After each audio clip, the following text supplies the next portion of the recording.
Doctor told me the other day if I didn't quit smoking, I had 2, maybe 3 years left to live. I said, that long? Excellent. For absolutely no reason, we went to Canada, and when we were coming back over the border, they asked us if we had anything we wanted to declare. I said, yes, war. You know how everybody has that one racist friend, right? Maybe more, judging by that reaction. I guess the protesters did show up. I'm sorry I misjudged you lovely people. You know how everybody has a plethora of racist friends? I mean, she said she wants a good listener.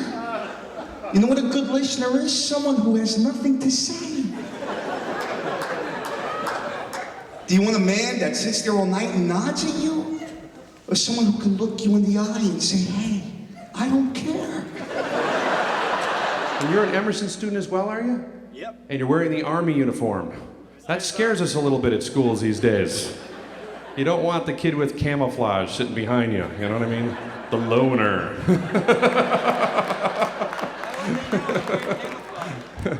What's that? How would they know if I was sitting there? How would they know if you're wearing camouflage where you're sitting? That's not funny, and that's why you're there and I'm here. I love gay people. My wife is gay, so it's cool. She's half gay, half Jewish, so my parents are happy. And we face a lot of bigotry being an inter-orientation couple. But we actually have an open marriage. It's a very open, it's a divorce. So... I breastfed my baby. I did it because I knew it was the most beneficial thing I could do for my little boobs. And like, my boobs were not for boob men. They're more for men who like to read. Smash old ideas and make new ones out of the bones of the status quo, pubic hair and glue. And then smash that again.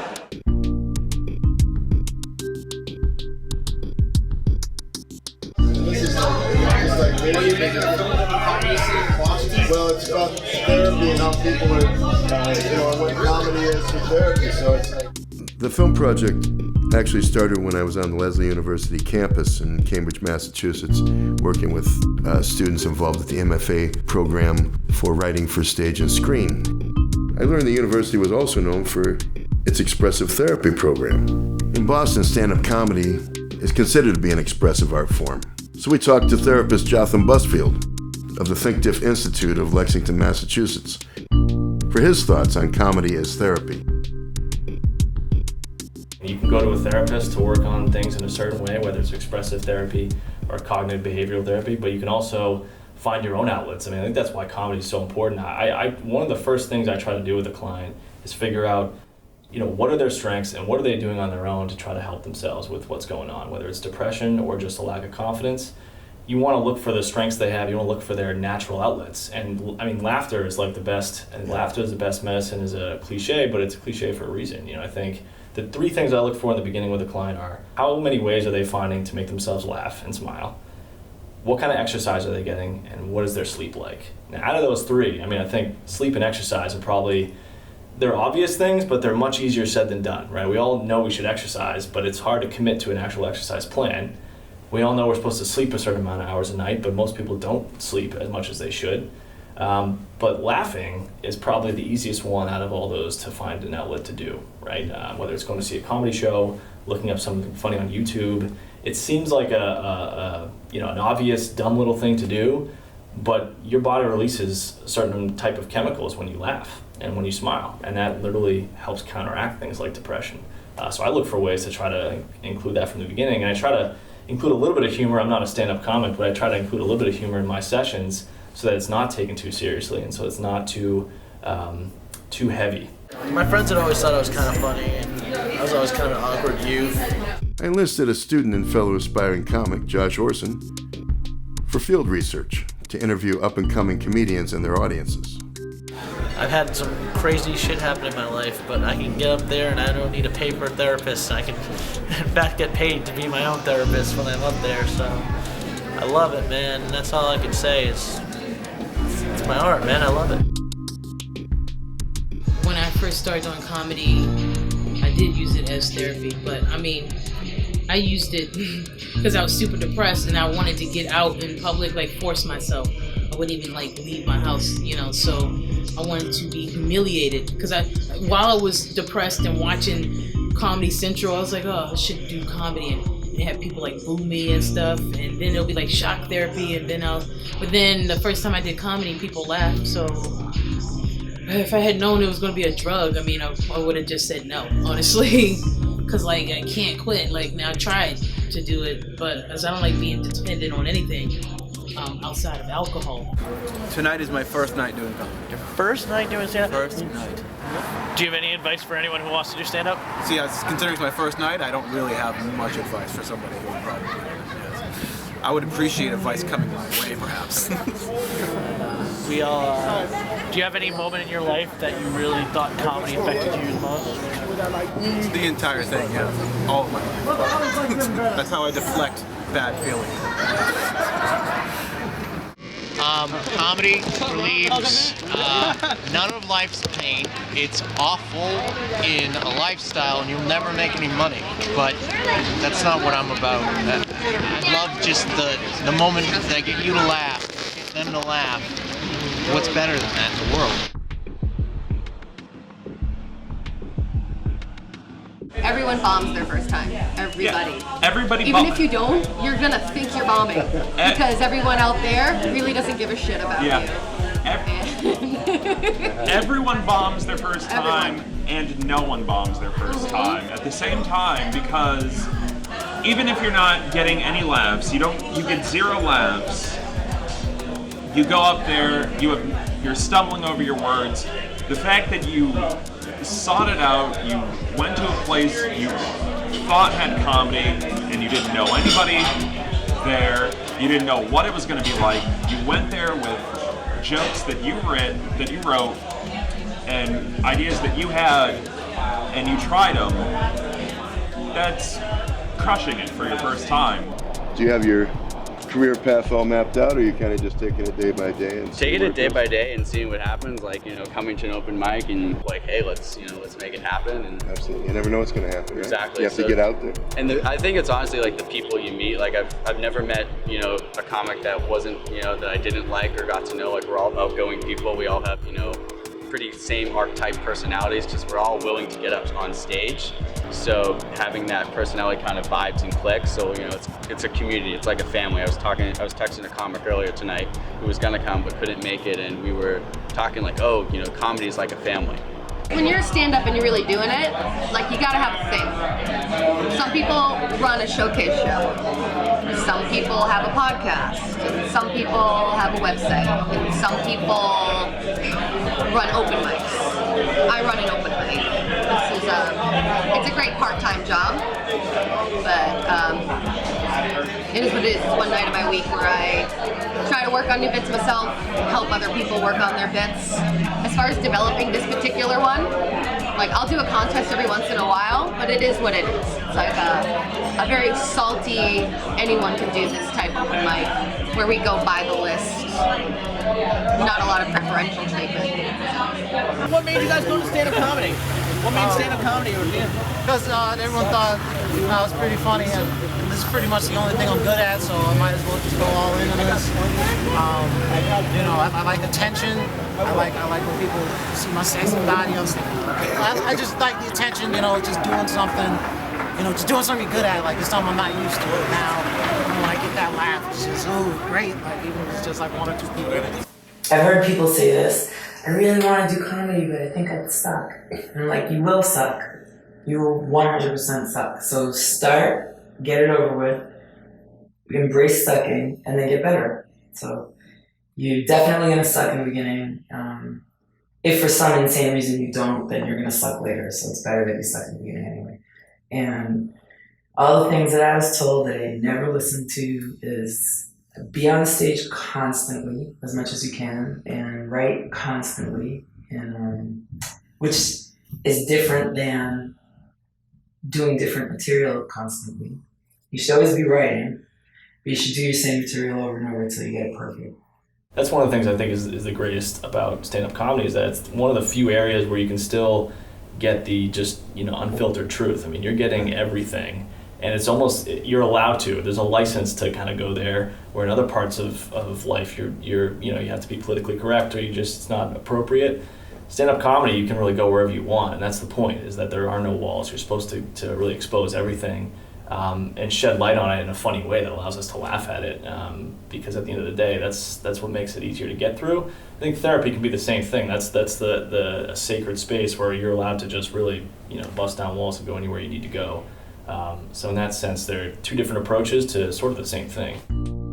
Comedy started here in vaudeville houses and burlesque revues at the turn of the last century, building stages and providing microphones for a generation of comics coming from across the Charles River in Cambridge via the Salt and Pepper Bridge and the ultimate MC, Barry Crimmins.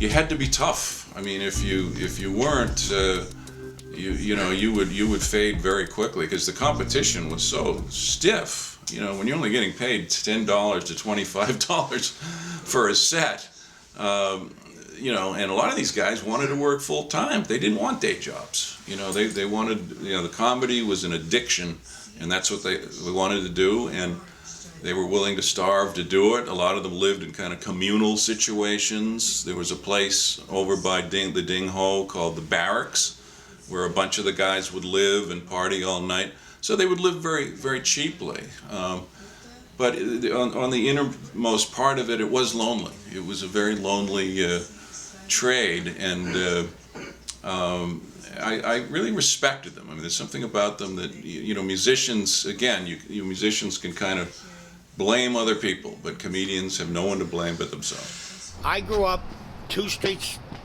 that way. My grandmother lived at the end of this street, and my aunt and uncle, where I spent a lot of my time, lived in the house right across the street.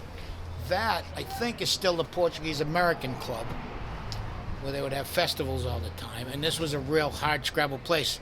This was called the Oaks, and then the Abbey Field, the building itself, and it was a drinking man's pub back in the day. My grandfather used to book numbers in the bathroom. They had a men's room and a ladies' room, and no lady ever walked through these doors. So back before it all happened, they had like a bank of phones in there, and they would book numbers. Because no one would ever go in the ladies' room. And then it turned into the Springfield Street Saloon, and then the Ding Ho. Wow. There's a pool room downstairs, and so it was a pretty hard scrabble working class place. So when I started doing comedy and I found out that we were doing comedy here, it was like that can't be.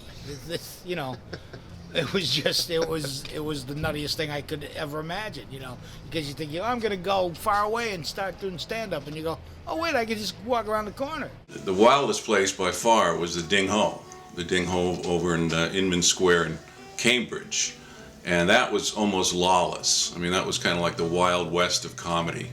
Everybody played there. Jay Leno, played there, and that's where Stephen Wright was discovered.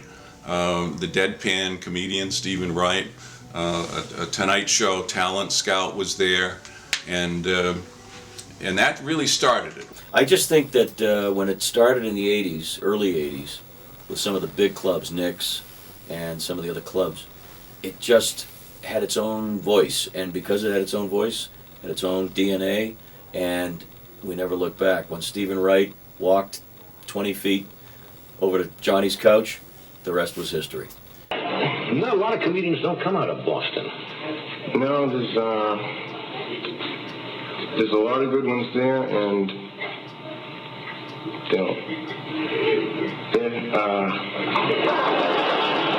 they're with me right now in my head. But it was, I believe, Stephen Wright who broke the barrier, became the first Boston guy on The Tonight Show.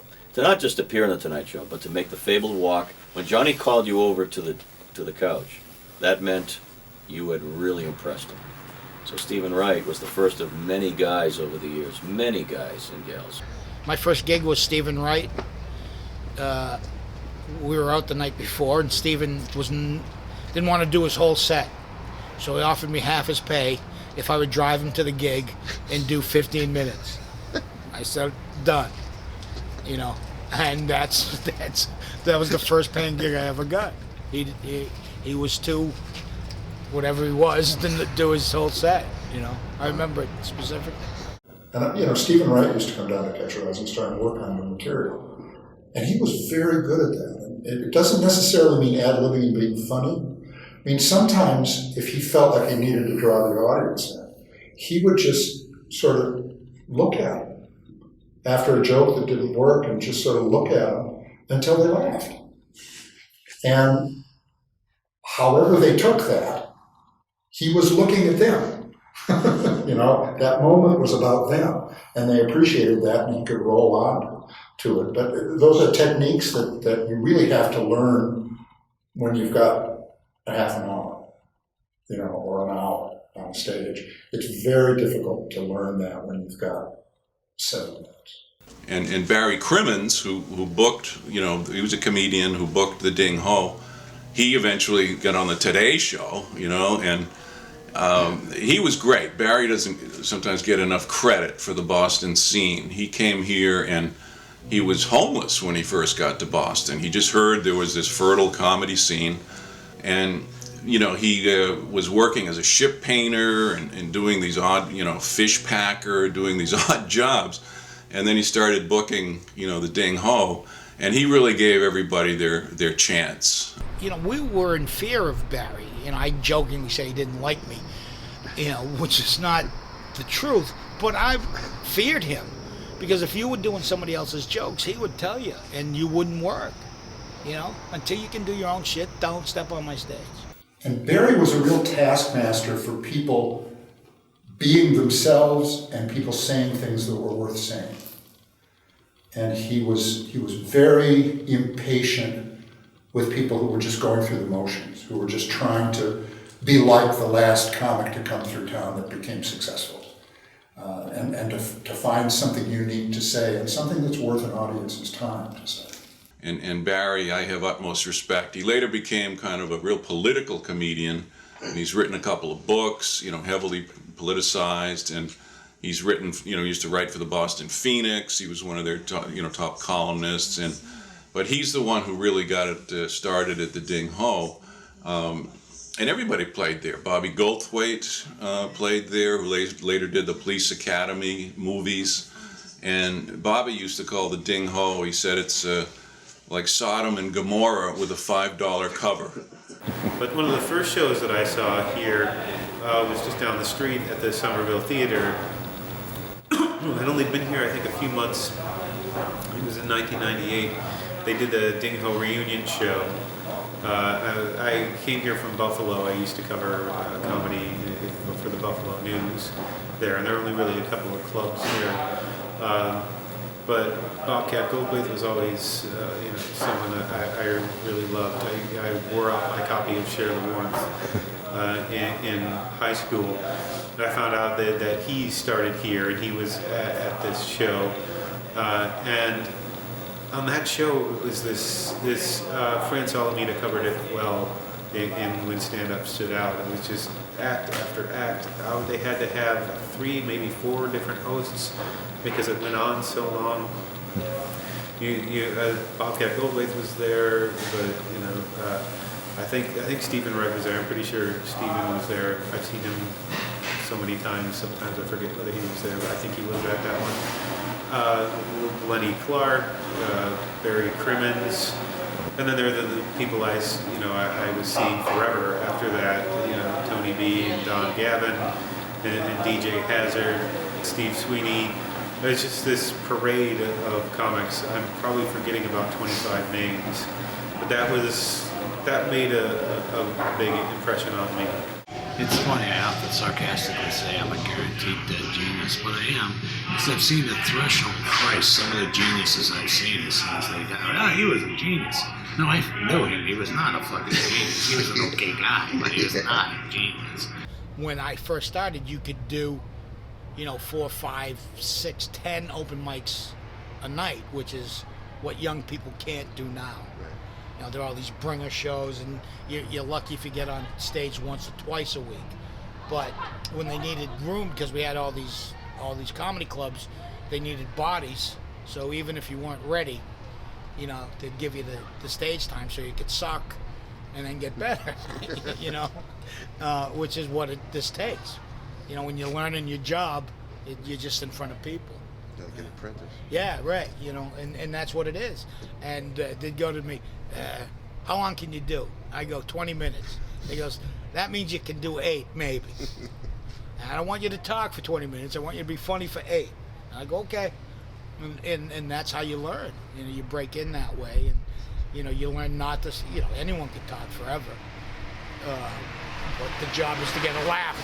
You know, so that's, you know, Don Gavin used to say that. He was one of the first guys that ever took me under his wing. Him and Jack Gallagher, and they would say to me, "You get a big. You know, you're supposed to do 15.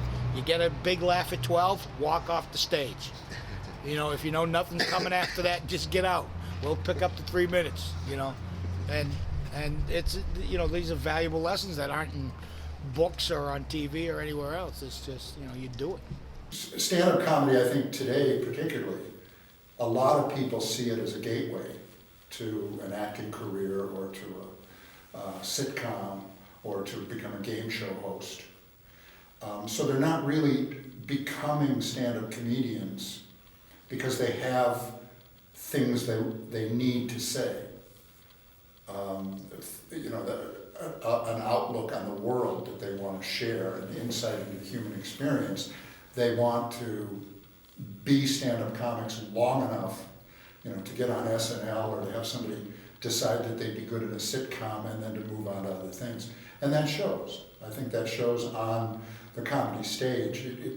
When I was reviewing comedy for the Boston Globe, it was pretty easy to tell who, and pretty quick to tell, who was in it because they had things they wanted to say, and because they wanted to entertain people, and they wanted to make them laugh, and the people who were just trying to find the right look and the right attitude and the right shtick so that they could get noticed and then move on and do something else.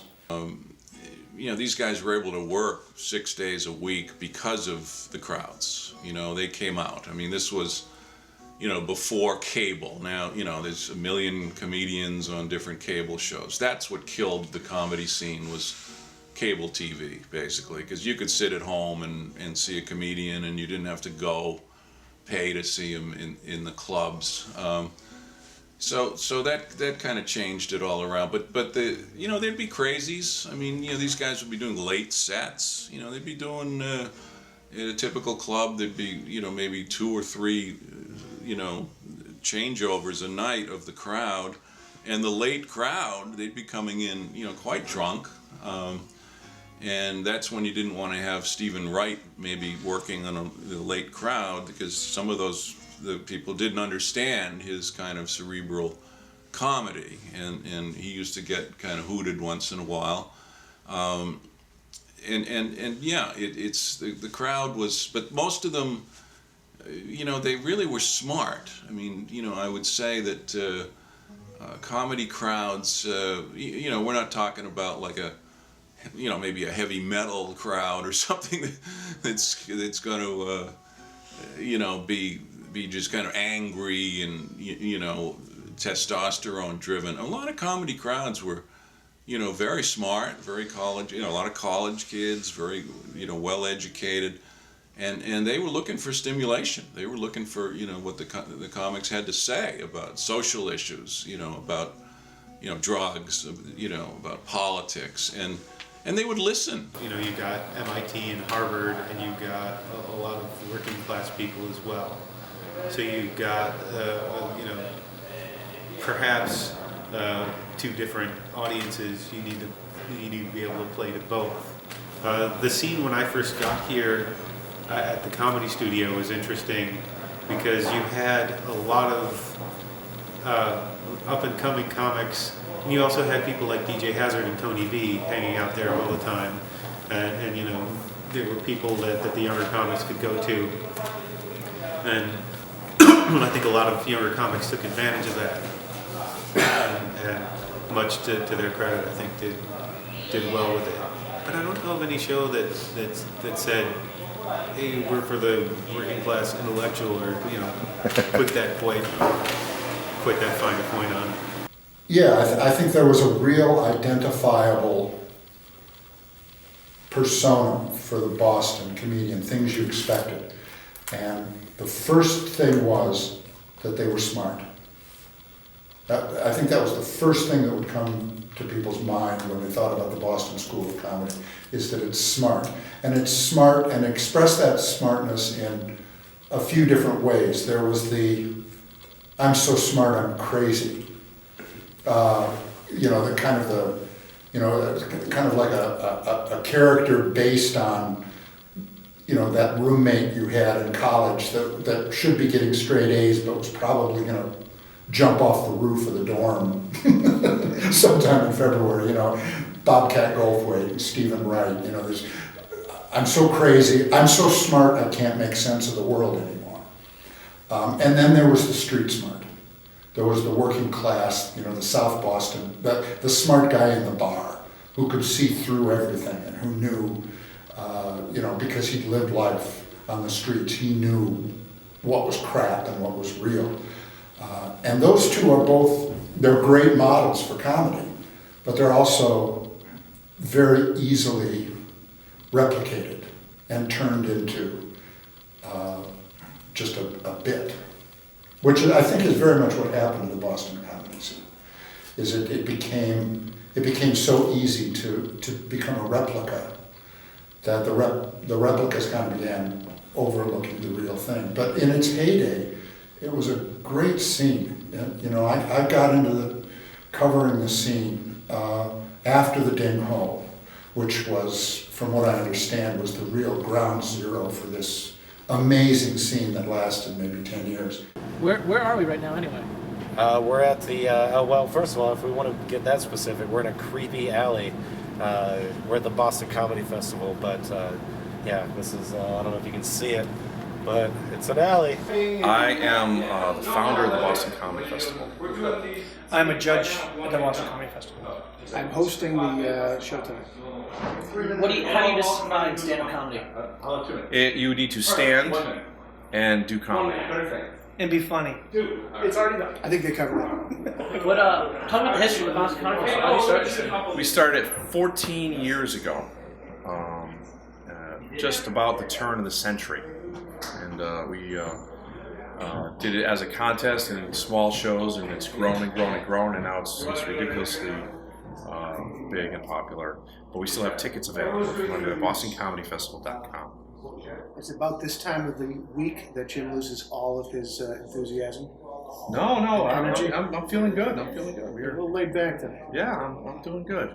I'm a fellow comedian. I've been doing it for about 20 years, and I'm friends with Jim McCue, who founded this, and he kind of needed someone to handle the contest, corral the comedians, pretty much yell at people to make them shut up during the show. That's kind of why I'm here. If I was bugging you, what would you say?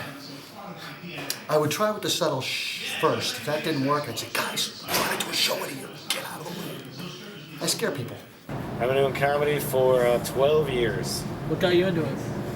I don't know. I did my first on-stage thing in the talent show when I was in 6th grade. I did, there was a guy named Richard Ginny, and I did 10 minutes of his HBO comedy special, minus the cuss words. And I killed. It was awesome. And then I didn't do it again until I was 19. What would you say for anyone who wants to do stand-up comedy? Save up a lot of money first. You're not going to make money doing comedy in your first 5 years. If you do, it'll be a nice surprise. Kyle, how'd you get involved in the festival? I'm a comic. I've been performing in the Boston area for about 6 or 7 years. Down here tonight helping out. How's the comedy scene in Boston? One of the best in the country, I think. I've been fortunate enough to travel around to different parts of the country, and Boston's one of the places that people go, ooh, Boston. Wow. What's your favorite place to do comedy? I would say Boston. Vegas is fun. San Francisco is fun. But being from here, this is where home is, Let me ask you this: it's called the Boston Comedy Festival, but this is Somerville. There's Boston, Cambridge, and Somerville. Talk about how Boston kind of recognized the whole area, but Somerville is kind of running it, and the difference in the two comedy scenes to you. Well, sure. I mean, I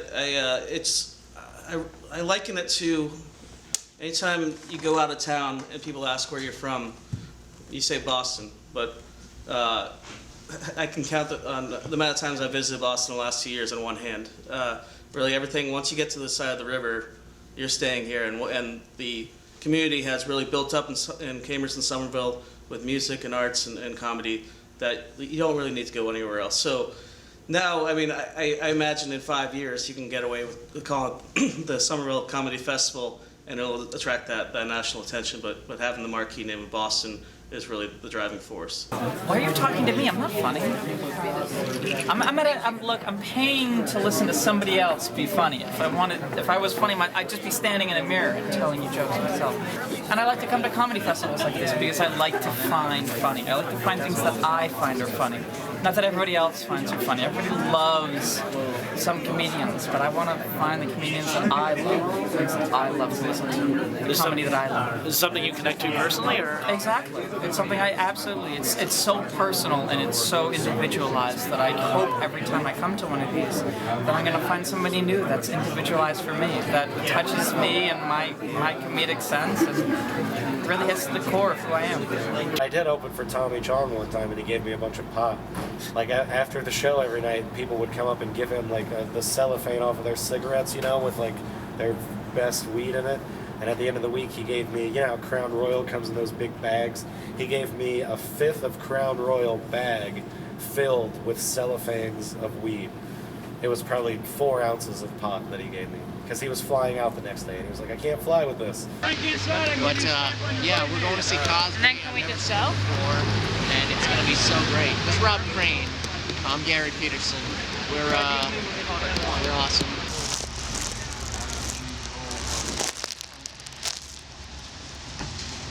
Steve, what are you doing tonight? I'm coming to see Bill Cosby. Who's your favorite comic? Bill Cosby. What's your name? Rachel. Rachel, what are you doing tonight? We're going to see Bill Cosby. So who's your favorite comedian? Oh, tonight is Bill Cosby. You do it by the night. That's great. I've been listening to Bill Cosby since I was about 8 years old. I used to listen to him on records when he had 33 RPM vinyl records, and my dad and I used to listen to Roland and the Roller Coaster and the Chicken Heart and a lot of the things. And we grew up a little bit. We saw him on Bill Cosby himself when HBO was HBO and in the old days. And we've just had he's always been a comedian that I've enjoyed watching. He's clean. He doesn't, there's no profanity, but he's still funny. And there aren't a lot of comics that can do that. What are you up to tonight? Seeing Bill Cosby? Yeah, buddy. Yeah. Okay, so how do you feel? Are you a big fan? You've been a fan for a while? Very big fan. Yeah, he's one of my favorites. What do you like best about Bill Cosby? Well, it makes it real. I'm married with kids, and a lot of his material is about being married with kids. So, yeah. If you could say one thing to Bill Cosby tonight, what would you say? I'd say I think you can do it. Why do you like comedy? Well, I think it's really funny, and my brother does stand-up comedy, so I'm totally psyched to see one of the masters. What do you like about stand-up comedy? Makes you laugh, and I like Bill Cosby because he's not totally profane. Do you think he's just as good as he was 20 years ago? I think he's a little slower, but he's just funny. Oh, he's older! Yeah, I know. They say that the really thing that really they gravitate towards it is that the fact that he's just clean. He just stays clean. No cheats or saying acting and stuff. Is that something that really? Yeah. I think it's wonderful that he can do it and still be hilarious and just as funny as somebody cursing. A lot of people have been saying they like Cosby because he's clean. He's just clean, he doesn't really swear. Yeah, I guess partly. That's not maybe primarily, but yeah, it's good, clean fun. Bill Cosby is untouchable, or he was. I admire Hannibal Buress for being able to touch him, even though I read those articles about that way before he blew that up, and you never know what the media is going to take and run with, but and I believed it way before Hannibal said it, because I had an uncle just like that growing up, who I thought was like Uncle Huxtable, and he did the type of things that Bill Cosby has been accused of. So, I'm always suspicious of people who are like angels in the public eye. But as a black person, it's hard to take the few people that are accepted in society and held up to a certain standard and seeing them dismantled, What happened when we were as we were filming this, one of the shows, as I said, we were interviewing all these people going to different shows and what motivated them to see certain shows and not others and all that. So of course our first segment, the end was Cosby, Bill Cosby at Wilbur Theater. It was, I remember it vividly. It was raining. It was Thanksgiving weekend. It was, and we interviewed those people going in. They're like, "Oh, Bill's so great." This is when he came back to. This was right before the news came out. Okay. Well, before it broke. Yep. I don't know if the comedy, if that was a mask for all that, or if it was even, if it had nothing to do with any of it. I don't know. I mean, there's a lot of. Yeah, it's interesting. I don't know about the overlap between, whether who he seems to have turned out to really be had any overlap with his approach to comedy. I mean, I think it seems to me that was more about power, and when people acquire power, whether it's through being a comedian or being a famous actor or being a famous baseball player or anything, being the CEO of a company, when people acquire power, you really see a true character, I think, in terms of how they handle that. And it seems like he handled that in a very inappropriate, damaging way. Clearly what that does to the women involved, who are alleging that he did that. What that does to them in terms of their life moving forward is quite the nightmare. Trauma is a real thing, and it's extremely difficult for people to get through. So it's a shame. I think he did touch a lot of people. No pun intended.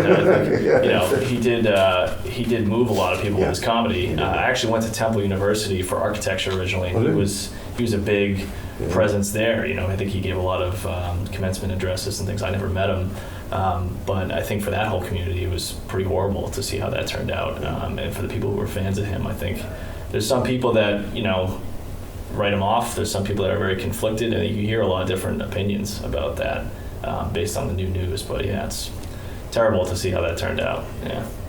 Well, you just feel so bad for everybody involved. Absolutely. But I think you've actually encapsulated it for me. Is that it's power. Yeah. It's just like, right, politicians, whatever happens there. Yeah, you want to see who someone really is. Give them some power and control, and you'll see where they take it. I just try not to think about it, really. Yeah. Because I really like the Cosby Show. Yeah.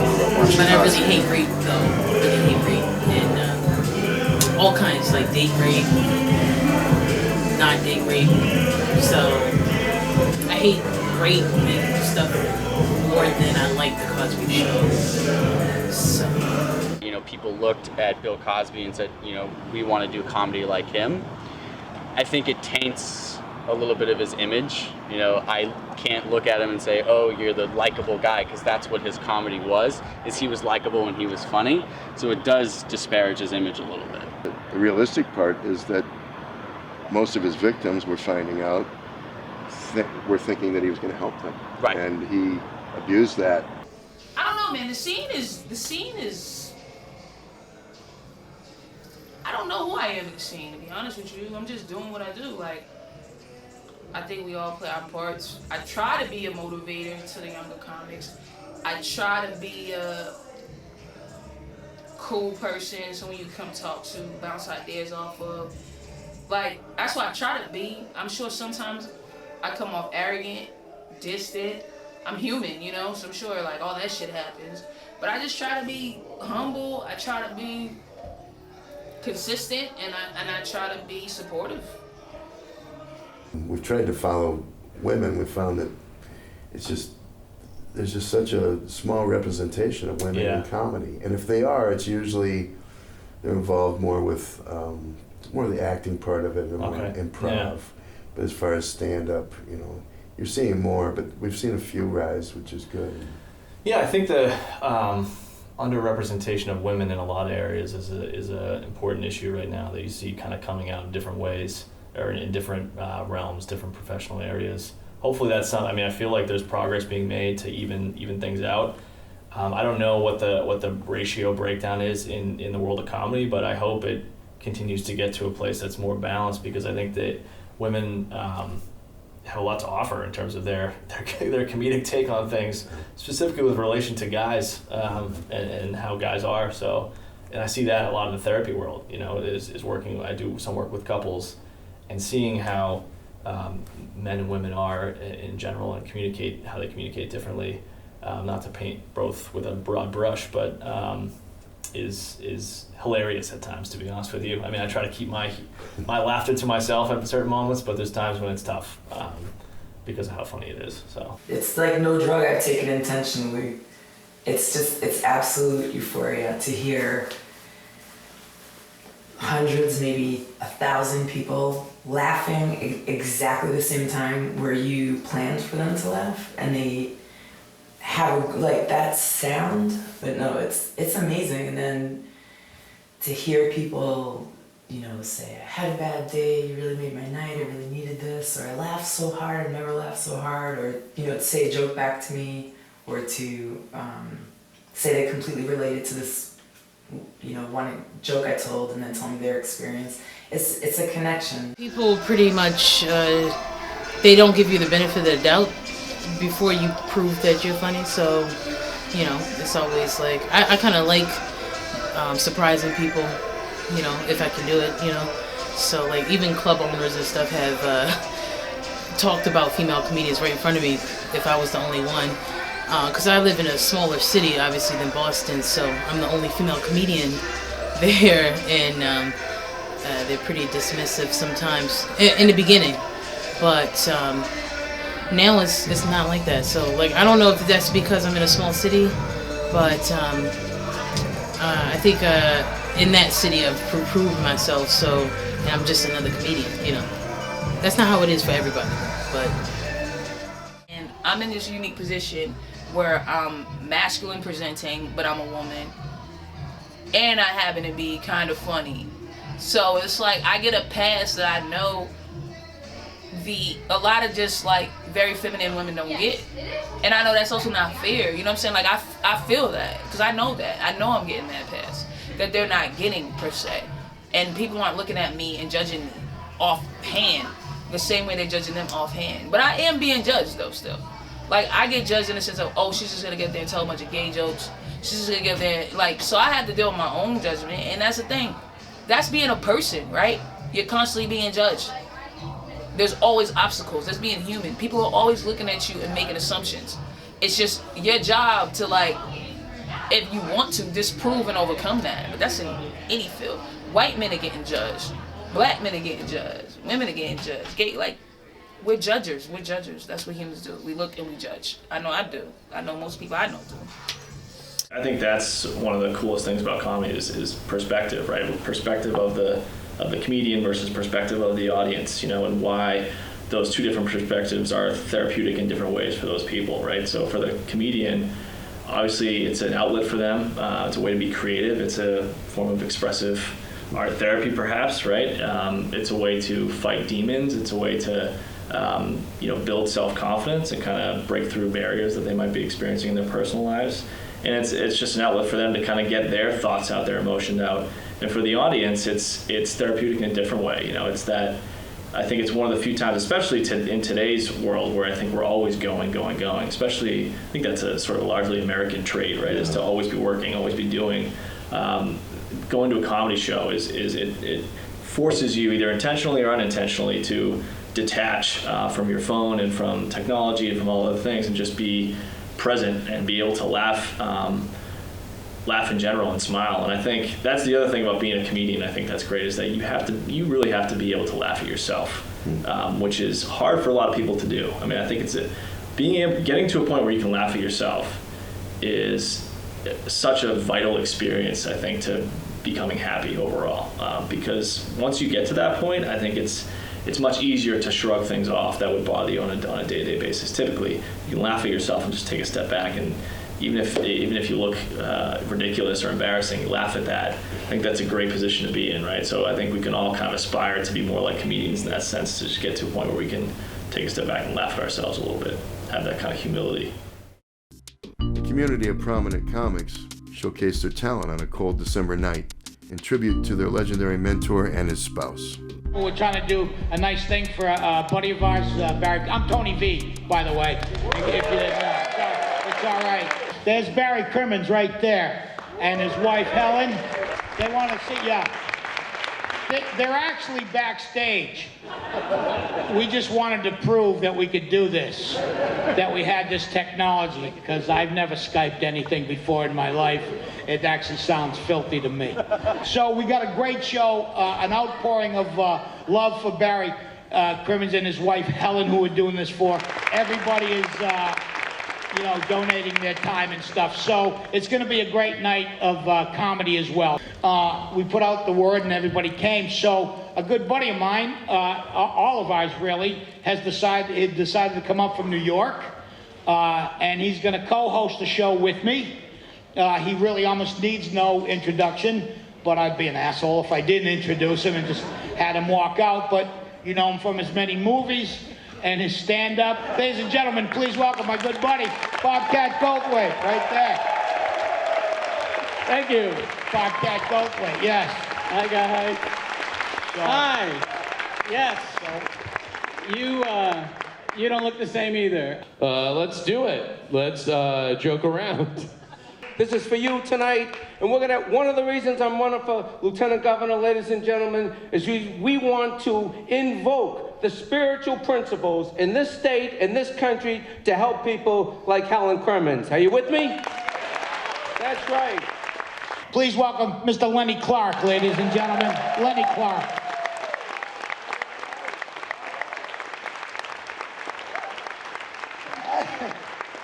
What? Are you fucking watching this from home, you lazy prick? Oh, hi, Helen. And, I think that none of the comedians will argue with this. Barry, responsible for a lot of the success that the comics in Boston had. So we're happy to do anything we can do for Barry.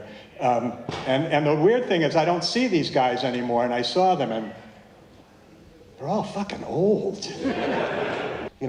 When they said, hey, let's get together and do this, we all said, without a doubt, in a second, and so did you. And that's the part we all really appreciate. Thanks a lot. Do you think that you became a comic because... No. No? I think I became a comic because I have a very good sense of humor. I mean, it's weird. I spoke up now. Did I speak up for people who were unspoken for before? All I know is that I spent a lot of time speaking up for people who weren't spoken up for, and then when I was given the challenge and the opportunity to speak up for myself, I did, because I felt like I would be a hypocrite if I didn't. And I felt like I had some chits built up because and plus I had a lot of practice telling people shit they didn't want to hear. So it all worked out.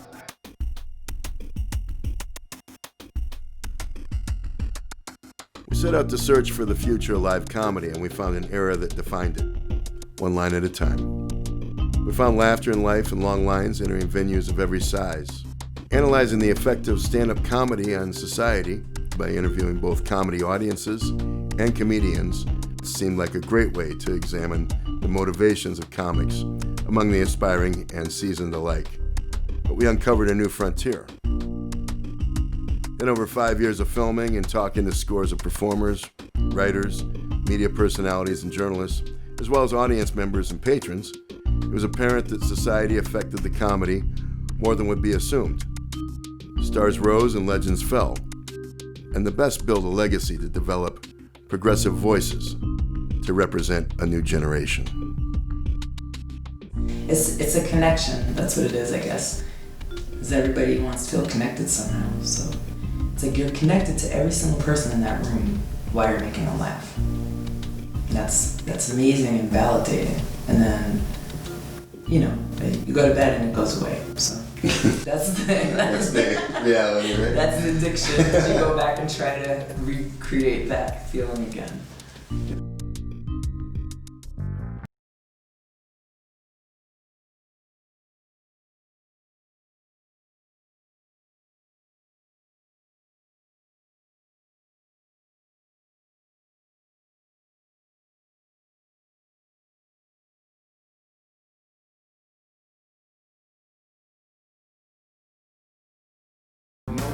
And then I figured out how if I was a terrorist, I would kill American people. Right? I thought about this while I was Christmas shopping. Yeah, I would hang out in the food court at the mall, pass out little pieces of poisoned chicken on a toothpick.